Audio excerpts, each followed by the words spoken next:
Now, the National Assembly representative for Fonyi Councillor on Thursday raised concern of the shortage of fish in the Gambia, urging the ministry to look into the matter.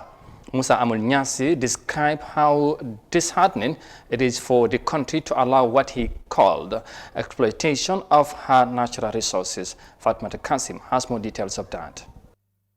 Despite the nutritive nature of the river Gambia shares 49.7 miles coastline on the Atlantic Ocean, fish is drying rapidly from her waters, affecting nearly 200,000 people. Market in the Gambia experienced a prolonged shortage of fish supply for domestic consumption, according to the testimonies of vendors. The representative of Fonyi Councillor in the Lawmaking House forwarded these concerns of the population behind him on the seat. Speaker, it's really disheartening to see Allah giving resources to the Gambia being exploited in the form of agreement. Honorable Speaker, Gambians are really suffering to get fish or to have access to fish. Best quality fish is taken out of the source of the Gambia, all in the name of agreement. He urges the Ministry of Fisheries to consider a review in the agreement with counterparts to make sure that access to fish is not confined to the ones with stronger financial muscles.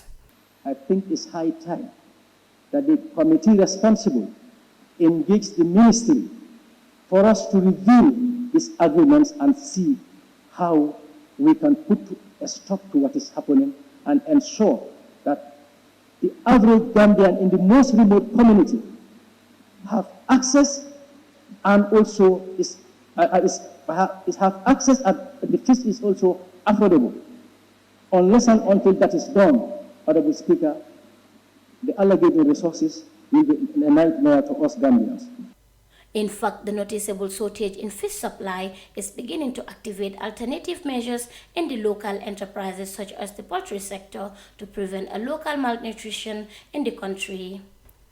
The growing appetite for chicken as a substitute to meat or fish, which are all hard to come by nowadays, is one of the reasons for the revival of Jomorai Poultry Farm in Kunkujang with a membership of more than 75 women.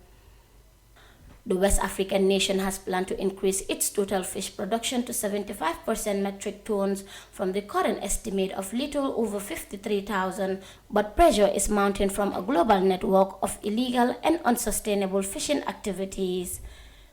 Fishing deals with European Union, China, and other partners in the sub-region have always been in the spotlight in the scramble for the River Gambia. For iAfrica News, I am Fatoumata Kassim.